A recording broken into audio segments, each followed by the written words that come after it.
Realisation account में हम जितनी भी हमारी एसेट्स होती हैं उनको सेल करते हैं और उनको रियलाइजेशन में क्रेडिट कर देते हैं, bank account debit to realisation.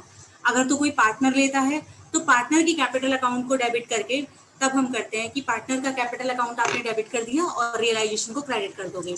Realisation का जो भी प्रॉफिट या लॉस आएगा उसे हम सारे पार्टनर्स में डिवाइड कर देते हैं। तो जो दूसरा होता है वो हमारा बनता है पार्टनर्स लोन अकाउंट। देखो जो भी पार्टनर ने जो भी लोन दिया है फर्म को, तो उसको हम रियलाइजेशन में नहीं करते because it is not a outside liability. वो हमारी आउटसाइड लाइबिलिटी नहीं होती, उसके लिए हम अलग से अकाउंट बनाएंगे।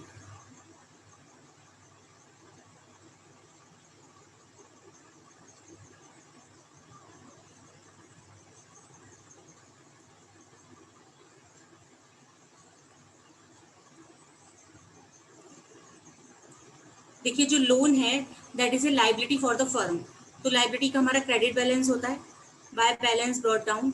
जितना भी किसी पार्टनर ने लोन दिया है, जैसे सपोज ए और बी दो पार्टनर्स हैं और ए ने भी दिया हुआ है और बी ने दिया हुआ है, तो ये हम करेंगे एज लोन अकाउंट।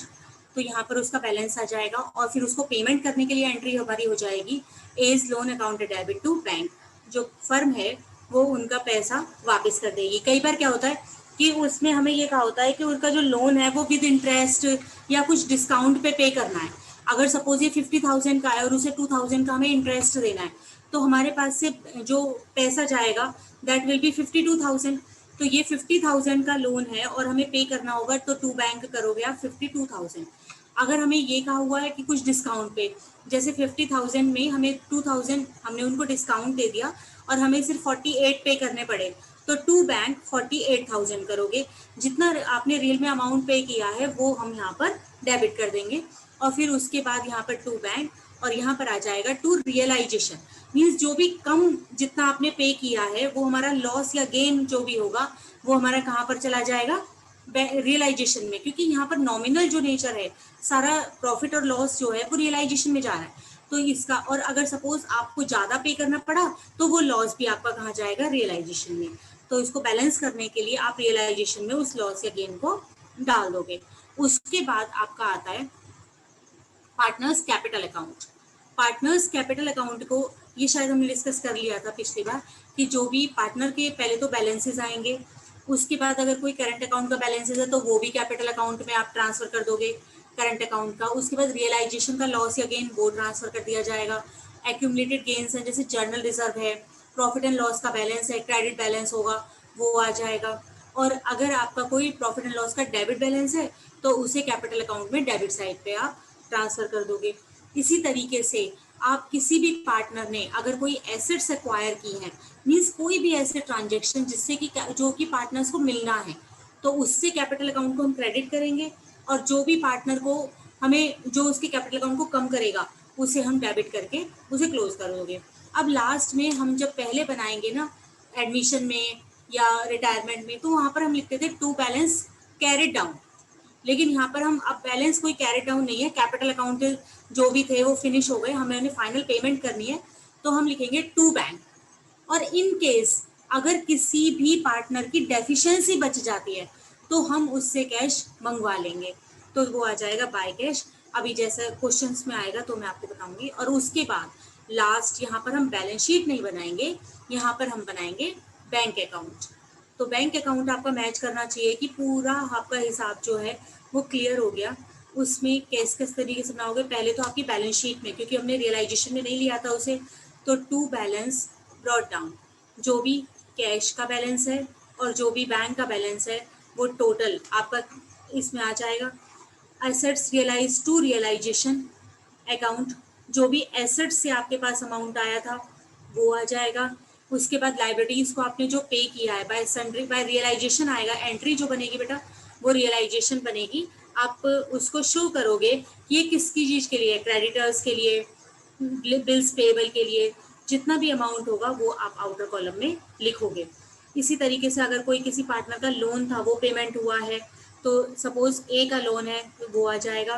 फिर पार्टनर्स को capital account by as capital account को आपने जितना फाइनल पेमेंट उनको की है, मीन्स देखो पहले डेबिट में आ गया कि हमारे पास कितना पैसा अवेलेबल है, और उसके बाद क्रेडिट में कहाँ कहाँ आपने उसका वो भुगतान किया है, तो ये आ जाएगा बाय बीज कैपिटल, जितना भी आपने बी को कैपिटल पे किया है। इसी तरीके से अगर कोई भी रियलाइजेशन में आपने एक्सपेंसेस पे किए थे, तो बाय रियलाइजेशन यहाँ पर बैंक अकाउंट या रियलाइजेशन एक्सपेंसेस, जो भी आपके खर्चे होंगे सारे कैश के, वो हम यहाँ पर क्रेडिट साइड पे कर देंगे, और उसके बाद आपका ये जो टोटल है वो क्या करना चाहिए, मैच करना चाहिए। Journal entries for the following, अभी जर्नल एंट्री वाला ये आपके 3 पार्टनर्स हैं X Y Z,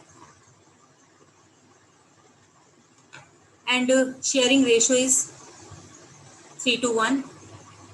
eight the time of dissolution of the firm, realisation expenses जो हुए आपके वो 2000 हुए, were to be borne and paid by the realization expenses 2000 were to be borne by and also paid by X, एक partner है। अब बेटा ये बॉर्न भी किसको करने थे, एक्स को, पार्टनर को, और उसी ने पेड किए, तो हमें फर्म को तो कोई फर्क ही नहीं पड़ा, ना तो फर्म ने पे किए जो उसका बैंक अकाउंट कम होगा, और दूसरी बात ना उसे बियर करने थे जो हम उसके एक्सपेंसेस में उसको डालकर रियलाइजेशन को डेबिट करते, तो हम इस ट्रांजेक्शन की कोई एंट्री नहीं करेंगे। सेकेंड है Y, a partner bear the realisation expenses agreed at 1900, कि आप उनके जितने भी एक्सपेंसेस हैं फर्म ने कहा आप बियर करोगे और हम कितने आपको देंगे, 1900 रुपीज देंगे। Actual expenses paid by the Y is rupees 1500।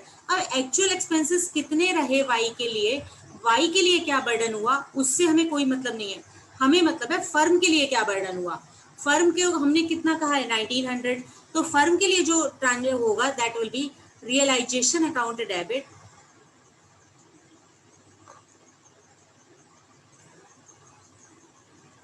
To, और ये किसको देने बेटा, वाई को, to wise capital 1900।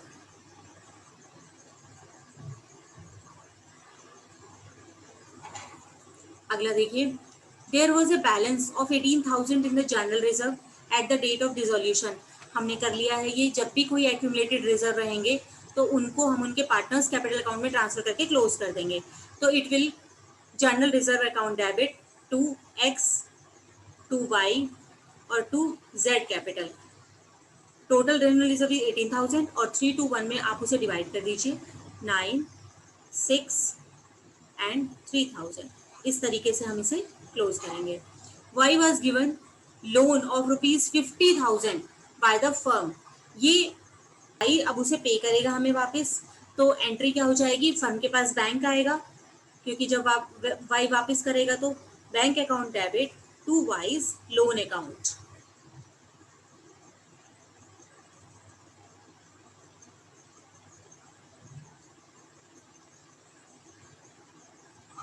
Y a partner took the machine. देखो जब भी कोई हम जब बाजार में सेल करते हैं तो हम एंट्री करते हैं bank account debit to realisation. अब ये वाई ने लेना है, इसके लिए प्रॉमिस किया है, तो एंट्री हो जाएगी, हम वाई का कैपिटल कम कर देंगे, Y's capital account debit to realisation account. कोई भी मशीन सेल करते हैं या लाइबिलिटीज को पे करते हैं तो वो हमारा सारा एसेट्स का जो भी होगा लाइबिलिटीज का वो हमारा किसके थ्रू होगा, यहाँ पर ये सारा रियलाइजेशन के थ्रू। तो 20,000 की उसने मशीन ली है, एंट्री हो जाएगी आपकी Y's capital account debit to realisation. आगे है Z a partner agreed to pay a creditor of ₹30,000 for ₹20,000। अब देखो बेटा यहाँ पर क्रेडिटर्स जो हमारी लाइबिलिटी फिनिश हो रही है ना, वो तो हो रही है 30,000 की, लेकिन जेड ने कितने का कहा है कि मैं इस वाले 30,000 को 20,000 में पे कर दूंगा। तो मीन्स वाई को हमें कितना पे करना, जेड को हमें बाद में कितना पे करना पड़ेगा, 20,000। तो जेड की कैपिटल को हम बढ़ाएंगे, तो ये यहाँ पर एंट्री हो जाएगी हमारी रियलाइजेशन अकाउंट डेबिट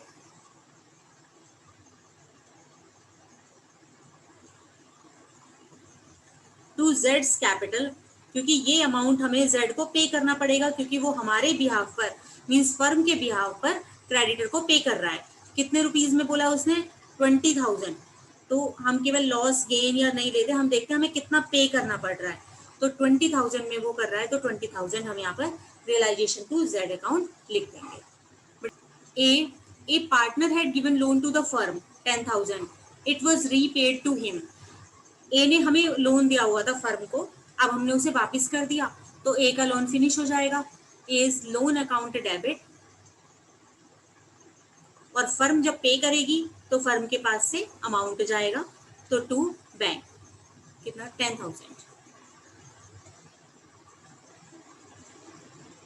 आगे देखिए, there was a contingent liability of ₹37,000।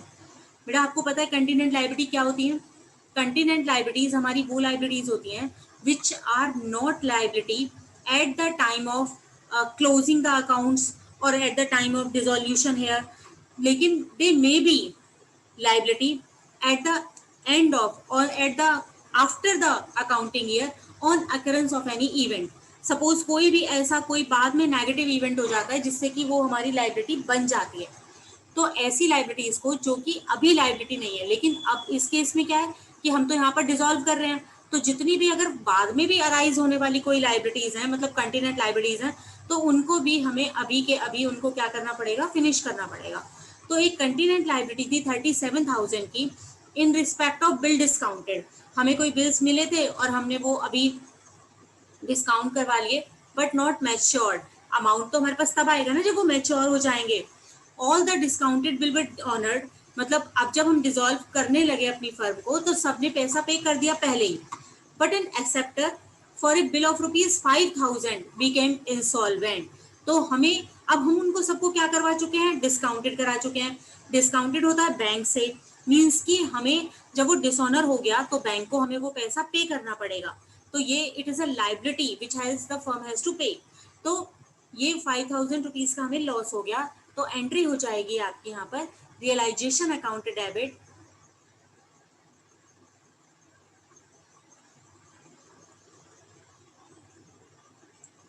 To bank. 5,000 के जितने भी डिसऑनर हो जाएंगे, जो लाइबिलिटी आपको बैंक को पे करनी पड़ेगी उसको आपने यहाँ पर अकाउंट फॉर कर लिया। आगे देखते हैं, the liability of the firm on account of bill discounted and dishonoured, नहीं 5,000 became insolvent and 50 पैसा in a rupee was received। अब ये जो 5,000 का हमें लॉस हुआ था उसमें से हमें मिल कितना गया 2,500, 50 पैसा in a rupee मीन्स कि 50% अमाउंट हमें वापस मिल गया।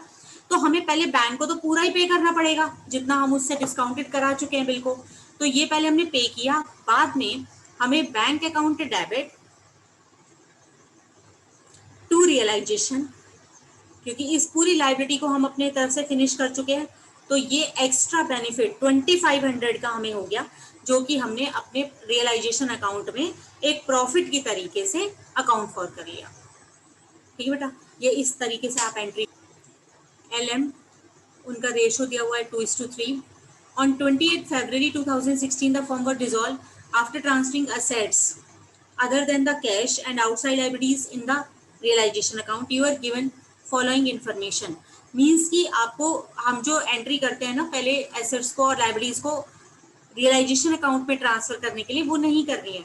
उसके बाद जो सिर्फ ये ट्रांजेक्शन दिए हुए हैं इनकी आपको एंट्री करनी है। The creditors of 1,40,000 accepted building valued at 1,80,000 and paid the firm 40,000। इसका मतलब है कि जो हमारे पास बैलेंस शीट थी, यहाँ पर बिल्डिंग हमें दी हुई थी एसेट्स में 1,80,000 की, और यहाँ पर हमारे क्रेडिटर्स थे 1,40,000 के। तो इन क्रेडिटर्स ने बोला कि हम ये बिल्डिंग ले लेते हैं, आपस में सेटलमेंट हो गया, और एक्स्ट्रा जो 40,000 है आपको वो वापस कर देते हैं। हमने आपको बताया था कि जब भी कोई लाइबिलिटी अगेंस्ट एनी एसेट हम सेटलमेंट करते हैं तो उसकी कोई एंट्री पास नहीं करेंगे।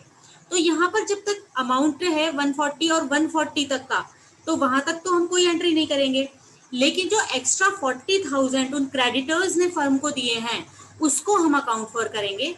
तो बैंक पैसे आएंगे फर्म के पास, bank account debit to realisation, means उन क्रेडिटर्स ने उस एसेट से बिल्डिंग से अपना 1,40,000 लेके और बाकी का जो 40,000 है वो फर्म को वापस कर दिया। तो फर्म के पास एक्स्ट्रा जो पैसा आया, अगर ये हमारा ट्रांजेक्शन सिर्फ यहाँ तक होता, ये वाला कि ए creditor of ₹1,40,000 accepted building valued at 180, तो हम यहाँ पर क्या करते हैं, सिर्फ इसका कोई भी एंट्री नहीं करते कि उसने अपने 1,40,000 के लोन के बराबर या अमाउंट के ड्यूट के बराबर उसने एक बिल्डिंग ले ली, और जो कि उसने कितने में ली है, कितने की बिल्डिंग ली है, 1,80,000 की।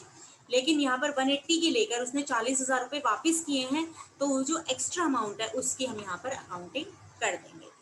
आगे देखिए, एक सेकंड क्रेडिटर है of ₹30,000 accepted machinery valued at 20,000 in the full settlement of his claim।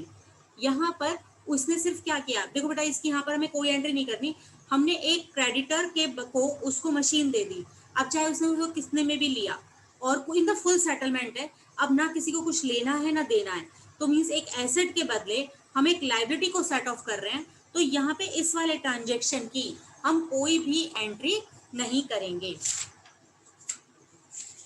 आगे देखो, एक थर्ड क्रेडिटर है 70,000 रुपीज का, एक्सेप्टेड 30,000 इन कैश, उसको हमें देने थे 70,000 रुपीज, उसने 30,000 तो कैश में ले लिए, तो पहले जो 30,000 उसने कैश में लिए उसकी हम एंट्री कर देंगे realisation account debit to bank. 30,000 हमने उसे पे कर दिए। And investment of the book value 45,000 in the full settlement of his account, बाकी के जो 40,000 रुपीज उसके बचे थे ना, उसके बदले उसने 45,000 रुपीज की इन्वेस्टमेंट ले ली। यहाँ पर हमारी एक लाइबिलिटी 40,000 की फिनिश हो रही है, और एक एसेट चाहे उसकी कितनी भी वैल्यू हो, वो हमारी यहाँ पर बुक वैल्यू जितनी थी उसकी 45, वो उसने आपस में ले ली और सेटलमेंट कर लिया। तो यहाँ पर जो एक्स्ट्रा है उसका कुछ एंट्री नहीं करेंगे।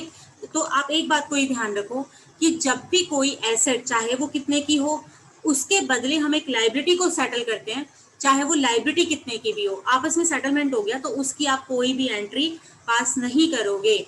लेकिन अगर वहां पर कोई भी बैंक बैलेंस, बैंक का कुछ भी अमाउंट लेना है या वो हमें वापस कर रहे हैं, तो उसकी एंट्री आप यहाँ पर पास कर दोगे। 4,000, सपोज आपने सारा कुछ कर लिया और एसेट सेल कर ली, और यहाँ पर इतनी एसेट्स थी, ये लाइबिलिटीज थी, इनको सबको पे ऑफ भी कर दिया, इन एसेट्स को आपने सेल कर दिया, उसके बाद आपका लॉस हुआ है कितने रुपीस का, 4,000 का। तो जब भी रियलाइजेशन का एंड करोगे, रियलाइजेशन अकाउंट को क्लोज करोगे, तो उसका जो भी लॉस या गेन आएगा वो दोनों पार्टनर्स में जो भी पार्टनर्स होंगे उनमें डिवाइड हो जाएगा in their profit sharing ratio. तो देखो भाई, अगर लॉस आएगा तो हमारी कैपिटल अकाउंट कम होगी, तो होगी entry L's capital account debit, M's capital account debit to realisation. 4,000 का लॉस है सपोज, तो 2:3 में आप इसे बांटोगे, तो ये कितना आ जाएगा, 5, 8, 2, 16 और 24, इस तरीके से करोगे। आया बेटा समझ गिवन है।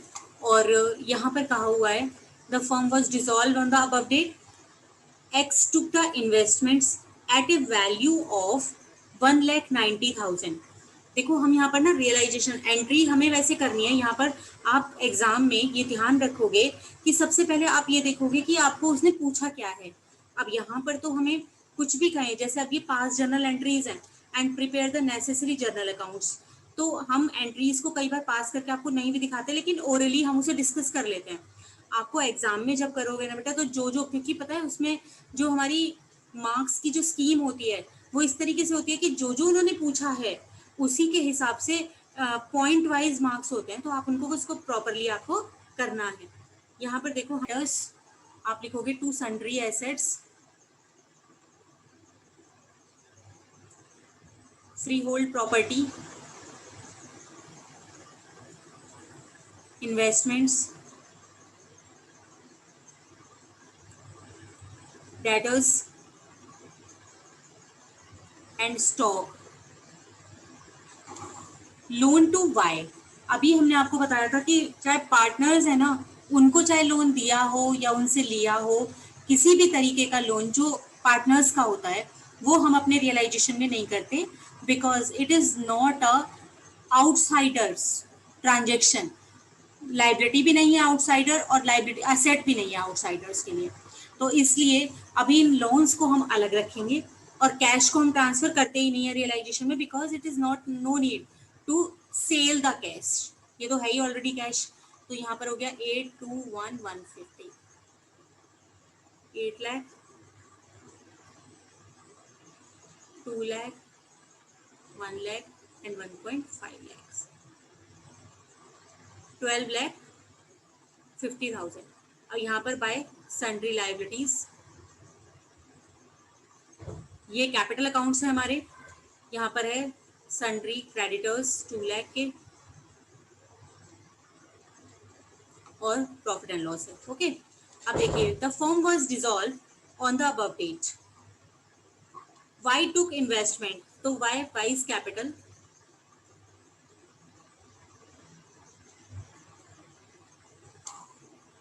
इन्वेस्टमेंट आपको जरूर से ये शो करेंगे आप कि किस चीज के लिए है। ये इन्वेस्टमेंट है 1,90,000। एंट्री आपकी क्या होगी, रियलाइजेशन को क्रेडिट किया आपने, तो Y capital account debit to realisation. Cash realised was freehold property से। अब देखो यहाँ पर आप हल्का सा टिक लगाते जाना कि इन्वेस्टमेंट है वो आपकी डिस्पोज हो चुकी है, क्योंकि उसको किसने ले लिया, वाई ने।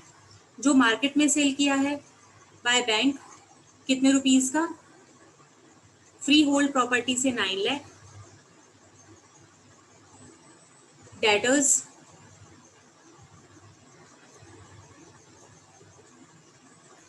यहां पर आप लिखोगे कि किस चीज का है, डेटर्स से मिले 90,000, स्टॉक से बाय बैंक, स्टॉक से है 1,40,000। 4 असेट्स थी आपकी और 4 की 4 यहाँ पर हमने कर दी डिस्पोज। क्रेडिटर्स को आपने पे किया है eight a discount of 5%।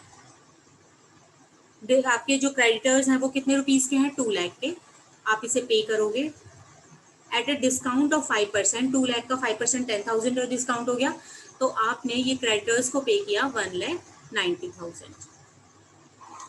Realisation expenses देखो बेटा सिंपली कहा हुआ है, कुछ भी नहीं है, कौन कर रहा है कौन नहीं कर रहा। तो जब ऐसा कुछ भी नहीं कहा होगा तो फर्म का ही एक्सपेंस और फर्म ही बियर करेगी, तो हमारी एंट्री हो जाएगी realisation account debit to bank.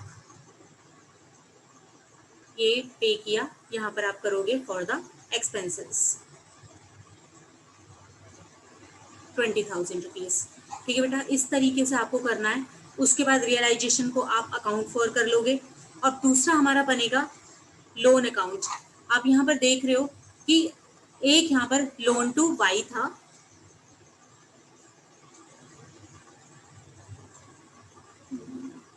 ये अगर हमने फर्म को हमने दिया होता, अब इसकी एंट्री आप पास कीजिए, ये लोन टू वाई, हम इसे पे करेंगे तो वाई को अगर हमने पे किया, एसेट्स है ये हमें मिलेगा, तो एंट्री हो जाएगी बैंक अकाउंट डेबिट, जब वाई हमें पे करेगा, bank account debit to Y's loan account. Y का लोन अकाउंट किया, ये एसेट है फर्म के लिए क्योंकि फर्म ने दिया हुआ है, तो टू बैलेंस ब्रॉट डाउन, कितने रुपीस दिया होगा, 1 लाख रुपए, 1 लाख। इसको हमें मिल जाएगा बैंक अकाउंट डेबिट, तो बाय बैंक ये वाला हमारे पास पैसे आ गए 1 लाख रुपीस के। ठीक है, ये हो गया आपका।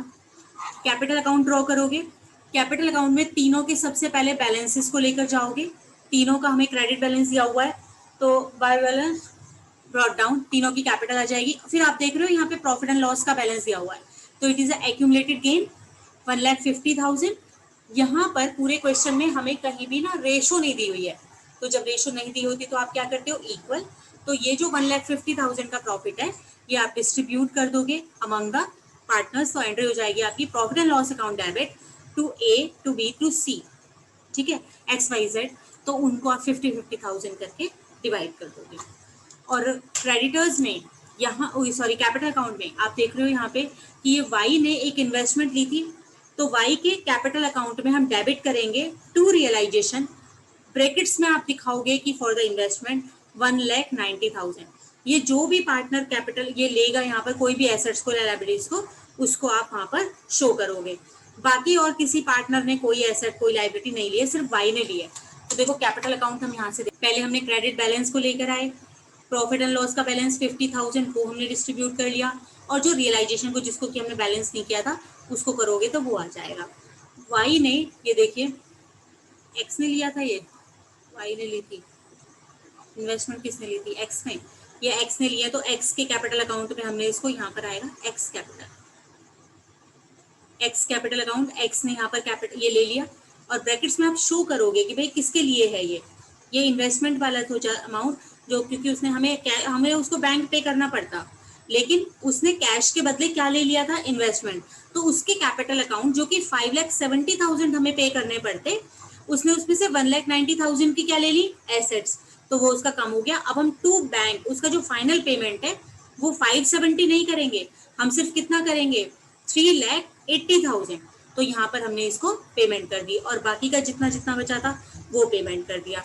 अब हम आते हैं बैंक पर, जो लोन हमने वाई को दिया हुआ था उसके लिए एंट्री हमने की थी ना, bank account debit to loan, तो ये 1 लाख रुपीज हमारे पास वाई से आ गए, और ये वो सारी एसेट्स हैं जो हमने डिस्पोज की थी। एक इन्वेस्टमेंट तो एक पार्टनर ले ली, बाकी का जितना भी उनसे एसेट्स सेल करने से आया था वो सारा हमने यहाँ पर शो कर दिया।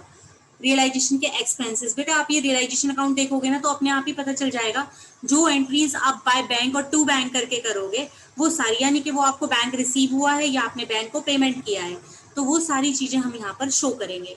इसी तरीके से क्रेडिटर्स को पे किया था, और जो कैपिटल अकाउंट में तीनों पार्टनर्स को आपने फाइनल पेमेंट की है उसको यहाँ पर हम करोगे, तो फिर ये वाला हमारा बैंक बैलेंस इक्वल आ जाएगा। अगला है ट्रीटमेंट ऑफ द गुडविल, ये हमने डिस्कस भी किया था कि यहाँ पर कोई भी स्पेशल ट्रीटमेंट नहीं है गुडविल का, जैसे हम अदर जो हमारी एसेट्स हैं उन्हीं के जैसे जब रियलाइजेशन अकाउंट बनाओगे तो यहाँ पर आपने डेबिट में टू डेटर्स को ट्रांसफर किया, प्लांट को किया, फर्नीचर को किया, उसी तरीके से अगर आपकी बैलेंस शीट में आपको गुडविल दी हुई है तो वो टू गुडविल भी आप यहाँ पर ट्रांसफर कर दोगे, ठीक है।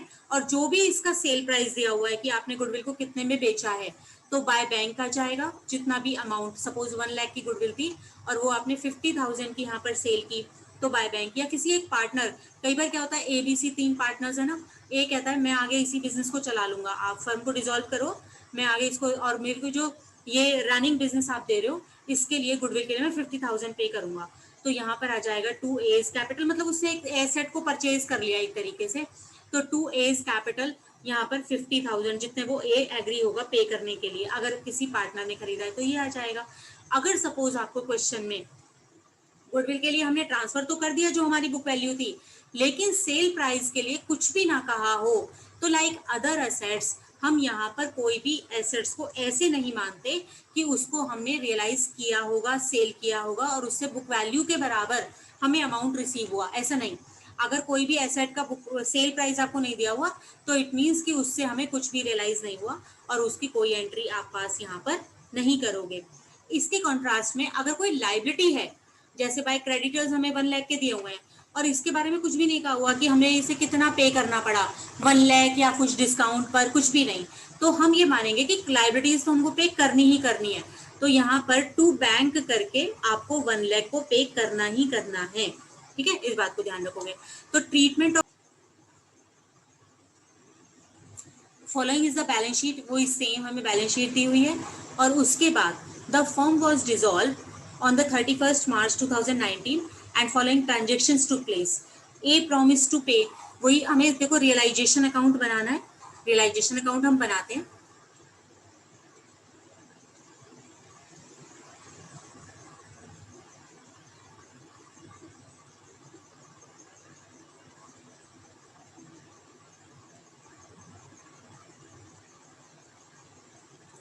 ये जो चैप्टर है बेटा इसका जितना भी मेन टॉपिक्स थे, मतलब जो पॉइंट्स थे ना वो सारे हमारे हो चुके हैं, लेकिन जैसे जैसे अब प्रैक्टिस के लिए आपके पास ये इलस्ट्रेशंस हैं, जितना जितना आगे करोगे तो कोई ना कोई पॉइंट इस तरीके से आता रहेगा जिसको कि आपको एक थॉट देना पड़ेगा और वही बस उसी की प्रैक्टिस करनी है अब आपको, ठीक है। यहाँ पर देखो कैश को नहीं करते, बैंक को नहीं करते, स्टॉक, इन्वेस्टमेंट, डेटर्स, यहाँ पर डेटर्स जो है वो 20 लोगे आप, स्टॉक है 5, 10 और 20, ये आप खुद लिख लेना। 5 पहले लिखोगे टू सन्ड्री एसेट्स, फिर इनर कॉलम में लिख लेना इनको, और उसके बाद टोटल आपका आउटर कॉलम में आ जाएगा।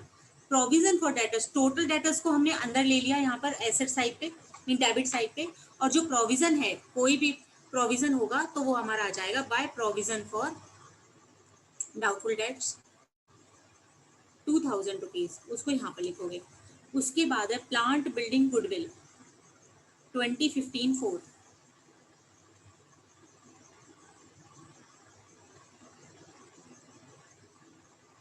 यस बेटा, अब हमने ये जो कैश और बैंक है, ये आप बैंक अकाउंट बनाओगे तो टू बैलेंस ब्रॉट डाउन करके लिखोगे, और जो प्रॉफिट एंड लॉस अकाउंट का हमारा डेबिट बैलेंस है, मतलब इट इज अ लॉस, और इस लॉस को हमारी एंट्री होगी capital account debit, A B account, A capital account debit, B capital account debit to P&L, और इसको आप कैपिटल अकाउंट में ट्रीट करोगे, to profit and loss account करके क्लोज कर दोगे, और उनके जो भी हमें रेशो दिया होगा वो तो ठीक है, नहीं तो इक्वल में बांटकर आप इसे क्लोज करोगे।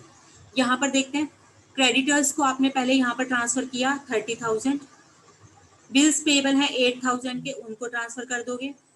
मिसेस ए का loan, Mrs A is the outsider, A is a partner, Mrs A का लोन है वो भी 5,000 आप यहाँ पर करोगे। मिस्टर बी का लोन है, एक और है, मिसेस ए का भी है और मिसेस बी का भी है, तो दोनों का जो लोन होगा 5 लाख, 5,000 और 10,000, वो दोनों आप यहाँ पर ट्रांसफर करोगे। बी का जो लोन होगा उसको नहीं ट्रांसफर करोगे because it is a partner, और पार्टनर्स के लिए हम अलग अकाउंट बनाते हैं। जर्नल रिजर्व है, जर्नल रिजर्व को हम एक्यूमुलेटेड गेन है आपका, प्रॉफिट एंड लॉस की तरह से, जैसे ये लॉस हमने किया था इसी तरीके से इसको करोगे general reserve account debit to partners capital account. Investment fluctuation reserve, देखो बेटा आपने यहाँ पर इन्वेस्टमेंट की थी, इन्वेस्टमेंट थी हमारी 10,000 रुपीज की, ये इन्वेस्टमेंट आपने यहाँ पर ट्रांसफर की, तो कोई भी एसेट के लिए जो आपने डेबिट साइड पे की है उसका अगर रिजर्व बना हुआ है बाय इन्वेस्टमेंट फ्लक्चुएशन रिजर्व, तो उसको आप यहाँ पर ट्रांसफर करोगे, दैट इज 1,000। एक बात और ध्यान रखना कि चाहे ये इन्वेस्टमेंट फ्लक्चुएशन रिजर्व है और चाहे ये प्रोविजन फॉर डाउटफुल डेट्स है, इनका इसके बाद बस यहाँ पर ट्रांसफर कर दोगे आप, उसके बाद इसका पूरे क्वेश्चन में कहीं भी कुछ भी नहीं होगा, ठीक है। एसेट्स को टोटल वैल्यू पर ले लो, रिजर्व्स को आप क्रेडिट साइड पे ट्रांसफर कर दो, और बस उसका कुछ नहीं, ये एसेट्स तो हमें सेल करनी है, इन्वेस्टमेंट भी और डेटर से भी रियलाइज करना है, लेकिन इनका जो प्रोविजन है उसका आप कुछ नहीं करोगे। आगे देखिए, ए प्रॉमिस टू पे मिसेस एज लोन, अब यहाँ पर ए ले रहा है एक लाइबिलिटी को, तो जब कोई भी पार्टनर किसी लाइबिलिटी को लेता है तो हम टू बैंक नहीं करते, टू एज कैपिटल अकाउंट। ए ने एक लाइबिलिटी ली, उसने कहा कि मैं मिसेस ए का लोन चुका दूंगा, मिसेस ए का लोन हमारे लिए एक लाइबिलिटी है, तो यहाँ पर आ जाएगा ये ए की कैपिटल में, जो भी मिसेस ए का लोन होगा वो यहाँ पर राइट ऑफ हो जाएगा। उसके बाद है एन टुक 4,000 का उसने स्टॉक ले लिया, तो बाय उसने एक एसेट भी ली है, बाय एज कैपिटल स्टॉक उसने लिया कितने रुपीस का, 4,000 रुपीस का। बी ने क्या किया है, हाफ ऑफ द इन्वेस्टमेंट, तो जब भी कोई बी एसेट को लेगा तो बाय बीज कैपिटल अकाउंट, ब्रैकेट में आप लिखोगे इन्वेस्टमेंट, लेकिन बेटा आप ध्यान रखो यहाँ पर इसने स्टॉक तो पूरा ले लिया 4,000 का, उसने कहा he took the stock in trade at 4,000, लेकिन जो बी ले रहा है इन्वेस्टमेंट वो ले रहा है केवल अभी हाफ 50%। इन्वेस्टमेंट टोटल थी आपकी 10,000 रुपीज की, ठीक है। इसके हमने दो पार्ट्स किए, 5,000 जो बी ने लिया और 5,000 अभी हमारे पास बचा हुआ है, तो ये जो 5,000 बी ने लिया है वो कह रहा है उसको 10% डिस्काउंट पर, तो 5,000 का हमारा डिस्काउंट हो जाता है 500 रुपीज, मतलब बी ने इसको कितने में लिया 4,500 में, तो ये आ जाएगा हमारा 4,500। उसके बाद है डेटर्स से हमें मिले, जो अब हमने जो मार्केट में सेल की हैं by bank, debtors 19,000, creditors and bills payable were due after the 1 month, they had paid immediately or at a discount of 6% per annum। हमने देखो to bank, creditors and bills payable, इनको हमने जो payment की है वो की है 6% डिस्काउंट पर। क्रेडिटर्स थे 30,000 के, उसका 2% हो जाएगा 600, तो हमने ये पे किए हैं 29,400। बिल्स पेबल है 8,000, उसका हमारा डिस्काउंट हो गया 6% 480, 480 को आप करोगे तो इट विल कम 480 520, यस, ये अमाउंट आपने टोटल पे किया, जो भी पे किया है वो यहाँ पर आ जाएगा। आगे देखिए, प्लांट रियलाइज्ड 25,000, किसी पार्टनर ने ले लिया, हमने मार्केट में सेल किया है, तो ये by bank 25,000, building 40,000, goodwill 6,000, remaining investment, देखो बेटा ये वाली जो हमारी इन्वेस्टमेंट बची हुई थी 5,000 की, रिमेनिंग इन्वेस्टमेंट है 4,500, ये जो इन्वेस्टमेंट है इसको हमने मार्केट में सेल किया और इससे हमें कितने पैसे मिले 4,500, तो ये सारे कैश में मिला है। देयर नाउ एस्टिमेटेड, नहीं, there was an old typewriter, unrecorded typewriter था, and which had been written off completely, जो हम पहले ही इसको राइट ऑफ कर चुके हैं, मतलब बुक्स में उसकी वैल्यू 0 है, अनरिकॉर्डेड है from the books. It is now estimated to realise 300 rupees, उससे हमें बाय बैंक, और यहाँ पर आप लिखोगे टाइपराइटर, अनरिकॉर्डेड टाइपराइटर, उससे हमें कितना अमाउंट रिसीव हो गया 300। इट वॉज टेकन, और नो, कैश में नहीं मिला ये, it was taken over by the B at this estimated price, तो ये बी की कैपिटल जो थी ना, हमने यहाँ पर आप इस तरीके से लिख सकते हो, इन्वेस्टमेंट के साथ फिर टाइपराइटर लिखोगे, 1500 की, 4500 की तो इसने इन्वेस्टमेंट ली थी और 300 का इसने टाइपराइटर ले लिया, तो टोटल अमाउंट जो बी का एडजस्ट होगा that will be 4800। Realisation expenses 1000, तो ये हमने पे किया एक्सपेंसेस के लिए 1000। इन तीनों को आइटम्स को ऐड करके आप यहाँ पर लिख सकते हो। अब बेटा आगे का आप क्वेश्चन खुद करोगे, इसमें देखो यहाँ पर इसके बाद इसे आप बैलेंस करोगे, बैलेंस करने के बाद लॉस या गेन आ जाएगा, लॉस या गेन आने के बाद आप लोन अकाउंट बनाओगे। अब बेटा इसमें एक और चीज को ध्यान रखिए, देखो लाइबिलिटी के बारे में, असेट्स का तो हमें जो कहा हुआ है वो हमने सेल की, नहीं कहा हुआ तो दैट्स नो प्रॉब्लम, हम उसको कुछ नहीं करेंगे, लेकिन एक नजर आपको लाइबिलिटीज पर डालनी है। देखो लाइबिलिटीज के लिए यहाँ पर क्रेडिटर्स और बिल्स पेबल का कहा हुआ था, मिसेस ए के लोन के लिए कहा था कि वो मिस्टर ए ने ले लिया, तो मिस्टर ए उसे पे ऑफ कर देंगे, मींस हमने उसको डील किया है। लेकिन मिसेस बी के लोन के लिए यहाँ पर कुछ भी नहीं कहा हुआ, मिसेस बी का लोन जो है 10,000, it is a outsiders liability, आपको इस चीज का ध्यान देना है, क्योंकि अब इसको तो हमें पे करना ही करना पड़ेगा। अगर कुछ नहीं कहा हुआ तो आप ये मानोगे कि इसको बुक वैल्यू 10,000, तो इसी बुक वैल्यू पर ही फर्म इसको पे करेगी, तो यहाँ पर आ जाएगा मिसेस बीज लोन कितने रुपीस, पूरे 10,000। इसको मिसेस बी का लोन बैंक में टू बैंक करके हमें उसे कैश या बैंक जो भी चेक हो उससे पेमेंट करना पड़ेगा।